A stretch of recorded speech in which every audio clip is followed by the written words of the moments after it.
Assalamualaikum warahmatullahi wabarakatuh. Selamat datang di channel YouTube Kisah Sahabat, kisah Islami penuh inspirasi. Kisah pemuda ahli maksiat yang diampuni Allah berkat doa sang ibu. Seorang pemuda, sebut saja Fulan, hidup dengan penuh kedurhakaan kepada Allah Subhanahu wa Ta'ala. Maksiat seakan menjadi makanannya saben hari. Karena kedurhakaannya itu, suatu ketika Fulan dihukum Allah. Dia sakit parah separah-parahnya. Karena tak kuat menahan sakit dan sadar bahwa itu sebab kedurhakaannya, Fulan pun berdoa kepada Allah, memohon ampun atas segala salah dan dosa. Ya Allah, aku mohon ampunilah dosaku dan sembuhkanlah penyakitku. Aku berjanji jika nanti sembuh, aku tak akan lagi mengulangi kesalahan yang selama ini aku lakukan.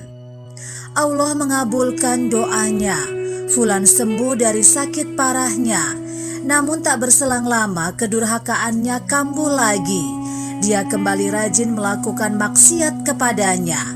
Bahkan kali ini lebih rajin dari sebelumnya. Allah kembali menghukumnya dengan sakit parah. Apa yang terjadi selanjutnya sama seperti episode sebelumnya. Dia berdoa kepadanya, minta ampun. Allah kabulkan doanya. Namun lagi-lagi setelah sembuh dia durhaka lagi. Begitu seterusnya. Kejadian seperti ini terjadi selama 5 kali. Na'udzubillah. Hingga suatu hari Hasan al-Basri, seorang ulama kenamaan di zamannya, bertemu dengan Fulan. Hasan al-Basri menasihatinya, "Wahai Fulan, takutlah kepada Allah seakan kamu melihatnya. Jika kamu tak melihatnya, yakinlah bahwa Allah melihatmu." Bukannya mengiyakan nasihat tersebut, Fulan justru menjawabnya dengan penuh kesombongan. "Wahai Abu Sa'id," panggilan Hasan al-Basri secara leksikal berarti ayah Sa'id, "pergilah sana, aku adalah pemuda. Aku siap menaklukkan dunia."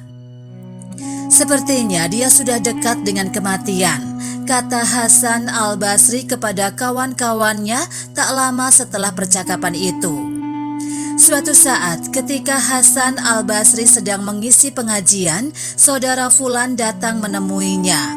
Orang yang datang ini mengabarkan bahwa Fulan sedang dalam keadaan sekarat menghadapi kematian atau sakaratul maut.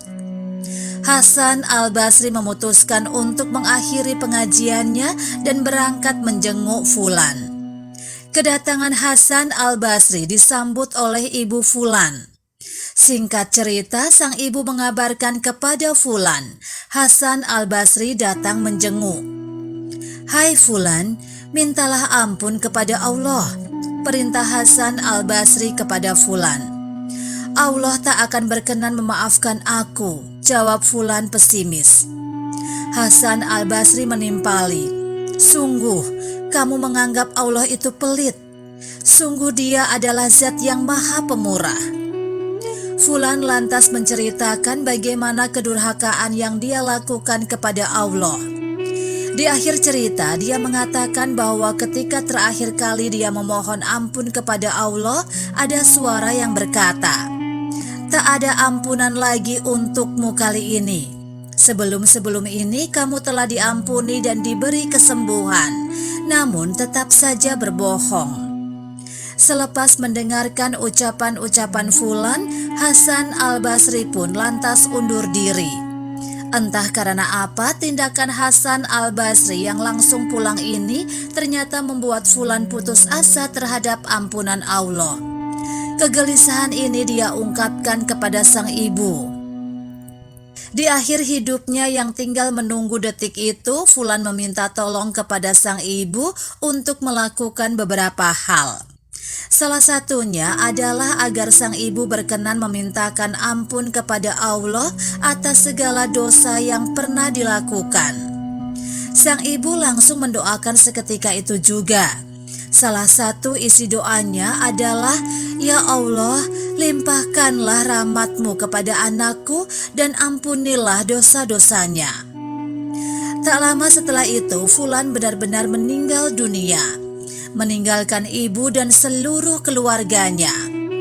Dalam satu kesempatan, sang ibu mendengar suatu kalimat dari suara tanpa rupa, "Allah telah merahmati dan mengampuni dosa anakmu."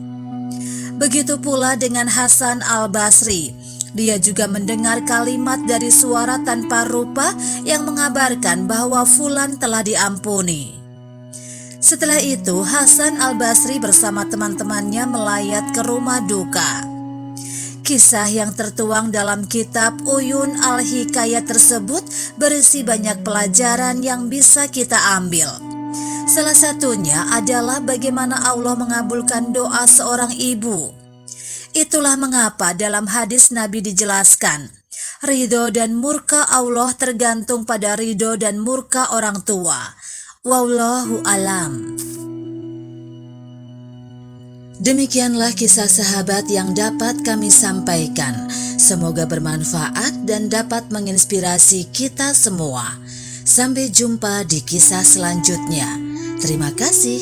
Wassalamualaikum warahmatullahi wabarakatuh.